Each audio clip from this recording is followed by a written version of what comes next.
চলে এসো ডিঙি চলে এসো না কিচ্ছু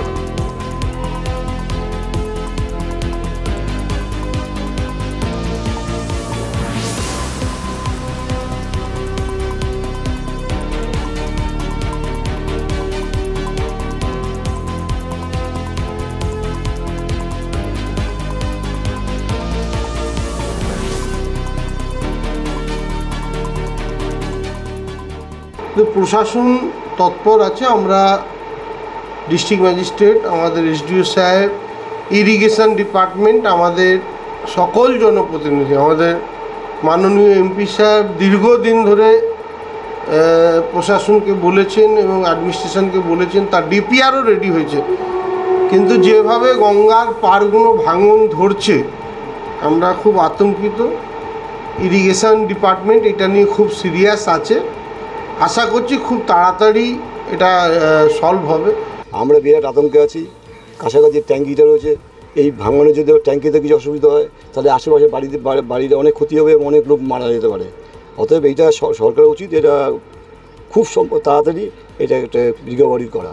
এই রাস্তা তো পুরো নেমে গেছে, রাস্তাটা যা ছিল তার থেকে আপনারা দেখতে পাচ্ছেন রাস্তাটা অনেক নেমে গেছে। এক সপ্তাহের মধ্যে রাস্তা বিরাট নেমে গেছে, রাস্তাটা পুরো বসে গেছে এবং লোকজন এখানে আসতে পারছে না বা লোক ভয় আতঙ্কে রয়েছে এখানকার লোকেরা। কখন কি ঘটে কেউ কিছু বলতে পারছে না। আমাদের এটা যে মেইন রাস্তা, আমাদের এখান যে মেইন রাস্তা এটা আমাদের এটা এই এখন দুর্গা পূজা হবে সামনে, হ্যাঁ, এখান থেকে কত লোক আসা যাওয়া করবে, কত কিছু হবে। এবার কি ওইখানে পুজো ঠাকুর ওইখানে আপনার ঠাকুর ভাসান হয় ওই ঘাটটার মধ্যে, ওই ঘাটের অবস্থা খুবই খারাপ, খুব খারাপ সমস্যায় গিয়ে দাঁড়িয়েছে। কারণ এই সমস্যাটা বহুদিন আগে এটা যখন তৈরি হয় তখন মিউনিসিপ্যালিটির চেয়ারম্যান ছিল কেষ্ট মুখার্জি। আচ্ছা, তখন আমরা এখানে একটা খেলা চলছিল, ওই জন্য ওইটা তৈরি করা হয়েছে। তবে বহুদিন ধরে এটাকে কোনো রক্ষণাবেক্ষণ করা হয় না, যার জন্যই এই অবস্থা। এবং চারিদিকে ফাটল দেখা দিয়েছে এবং যখন তখন ভেঙে চলে যেতে পারে।